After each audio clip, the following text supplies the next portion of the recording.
Where's the fish that I got? Easy, little carp. That's a fish. Got it! Bluegill. Definitely fish.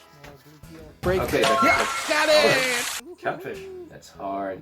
Somehow looking like a fish, but it's not a fish definitely. That's a cat. Final answer. Cat. Hello there, Riddle here. Okay, I'll be straight with you. I do not have a good grasp of line fishing hobby. First time I tried it, I got to go to 2 lakes and the seashore, and guess how much fish I got? 1 tiny fish. But my perseverance paid off when I got 4 tilapias. But from the market account. All I can say is you will never know if you like recreational fishing or not until you tried it. And preparation alone sometimes can turn off people, from trip scheduling to gear preparation. But now, with VR, you can simply plug in your headset and you get to experience it, to see if recreational fishing is really for you. So, in this episode, I will try real VR fishing on a standalone Oculus Quest 2 headset. Currently sells at about $20 at the store. But before that, please do not forget to subscribe if you haven't yet. So, let us start with graphics, which is really one of their highlights. A lot of the fishing locations give you a sense that you are physically there because of the high resolution textures like the stones in the shore, then add the birds that fly across the horizon, or the ducks that swims by the lake, or the 3D rendering of the cherry blossom petals that blows over you. 3 pounds. Can you see this? That's what I got. And look at the cherry blossoms just blowing to me. There's actually a tree here, near here. Cherry blossom tree. It really gives you that feeling of immersion. The water graphics is also photorealistic despite of it running on just your Oculus Quest 2 headset. One of the best graphics is how realistic the fishes look like. They did a good job in rendering the fishes in 3D. Just look how the light bounces off the wet scales of the fish and how the fish moves in your bait. It is really one of the best. The only area where I think they can improve is the resolution of the pictures in the horizon, especially at night. I can't help but notice the low resolution quality used when looking at the bridge or at the trees in the horizon. Now let's jump to the sound of the game. In fishing, one thing you'll notice easily is the sound of the water and nature. The game developers did a good job in recreating this in the VR environment. From the water splashes to the chirping of the birds or the sound of traffic if you're near the city. And even the wind blowing sound helps with the immersion.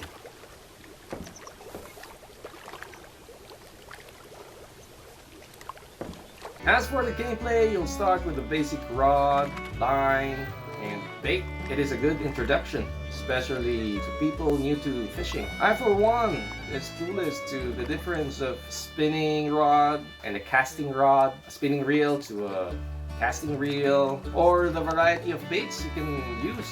But the game helps you navigate those areas with their simple rating.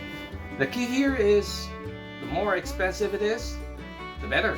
And you can earn credits by catching and keeping fishes, while get experience by catching and releasing it. Okay, let's release it.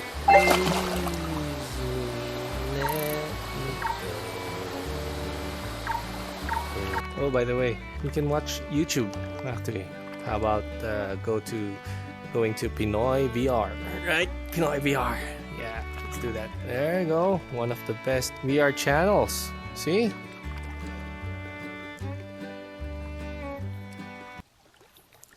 There we go. Can you see? You can, well, doing some fishing. I was uptight, wanna let loose. I was dreaming of better things and wanna leave my own life behind.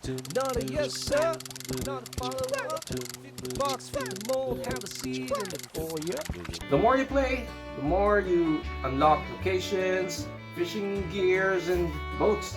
And without noticing, you also start to learn about recreational fishing.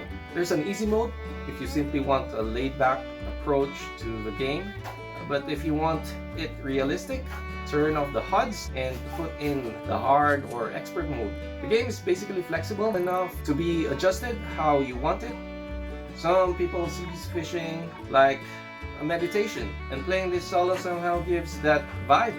But if fishing for you is to socialize, you also can have a fishing party for up to 4 players. Just imagine, no preparation work, no traveling, and with just your headset, at an instant, you are transported to a lake at Korea with your brother, who is physically kilometers away. So let's discuss about locations. The game has 20 locations at the moment to explore, from freshwater lakes to saltwater sea, but it is currently only within South Korea. The good news is the developers are working on expanding this to add US West locations as a DLC soon. And the real good news is it is free. Alright, so did real VR fishing work for me? As someone who is not into recreational fishing, I would say yes, especially on the multiplayer part. It is fun having to chill with other people while fishing and not getting wet. And the good thing is you can be in your pajamas. It is also yes for people who wants to learn more about recreational fishing. I think this is a good basic step where you can easily learn. The excitement you get from catching a fish in VR versus reality though is not that hard. One is the smell of the environment, and the smell of the fish is not recreated in VR.